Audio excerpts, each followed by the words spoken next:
হোসেন মানসুরি হলো আসল মানবতার ফেরিওয়ালা। আপনারা যারা সোশ্যাল মিডিয়া ইউজ করেন তারা অনেকেই দেখেছেন ভারতের হোসেন মানসুরি যে এমনভাবে অসহায় মানুষের পাশে দাঁড়ায় যে সব সময় তার ভিতরে কোনো অহংকার নাই, অসহায় মানুষকে সে ডোনেশন করে যাচ্ছে।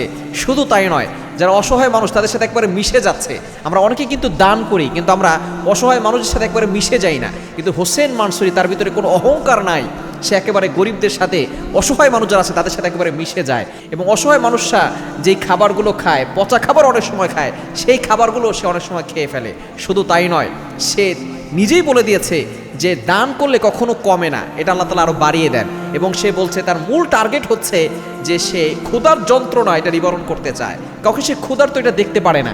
এবং সে শুধু মুসলমানদেরকে সাহায্য করে না, সে হিন্দু যারা আছে এবং বৌদ্ধ যারা আছে, যারাই অসহায়, যারা গরিব, তাদের সাথেই সে একেবারে মিশে যায় এবং তাদেরকে সাহায্য করার চেষ্টা করে।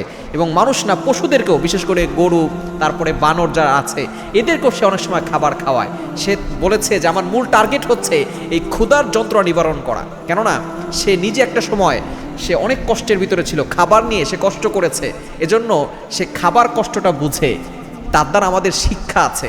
আমরা অনেক সময় ডোনেশন করতে চাই না, আমরা তার কাছ থেকে শিক্ষা নেই যে ডোনেশন করলে কখনো কিন্তু কমবে না। আল্লাহ তাআলা নিজে বলে দিয়েছেন, ইয়ামহাকুল্লাহুর রিবা ওয়া ইউরবিস সাদাকাত। আপনি যদি সুদ খান আপনার সম্পদ কমে যাবে, যদি আপনি ডোনেশন করেন, দান করেন, এই সাদাকা আপনার সম্পদ আরও বাড়িয়ে দিবেন। ওসমান রাদিয়াল্লাহু তাআলা এভাবে ডোনেশন করতেন, মুসলমানদের পাশে দাঁড়াতেন, মানবতার কাজ করতেন। এই জন্য আল্লাহ তাআলা ওসমান রাদিয়াল্লাহু তাআলাকে ধনী বানিয়েছেন। এই হোসেন মানসুরি অসহায় মানুষের পাশে দাঁড়ায়। সে শুধু মুসলমানদের নয়, ভিন্ন ধর্মে যারা আছে, যারা অসহায়, তাদের সাথে একবারে মিশে যায়, একবারে তাদের সাথে পচা খাবার সেগুলো তিনি খায়। সুতরাং তার ভিতরে মানবতা আছে, সে মানবতার পাশে দাঁড়াচ্ছে, মানবতার কাজ করছে। আমরা তার জন্য দোয়া করি আল্লাহ পাক রব্বুল আলামিন তার হায়াতকে আরও বাড়িয়ে দেন এবং তার থেকে শিক্ষা নিয়ে যাতে করে আমরাও অসহায় মানুষের পাশে দাঁড়াতে পারি। সে দেখুন, সে মুসলমানদের শুধু সাহায্য করে না, সে অন্য ধর্মের মানুষকে সাহায্য করে। কিন্তু সেই দেশে আবার মুসলমানদের উপরে নির্যাতন হয়। মুসলমানদেরকে একমাত্র ইসলাম ধর্ম গ্রহণ করার কারণে কত ধরনের অত্যাচার আর নির্যাতন হয়। সুতরাং তার থেকে শিক্ষা নেওয়া উচিত যাতে করে মুসলমানদের উপরে এই অত্যাচার তারা না করে।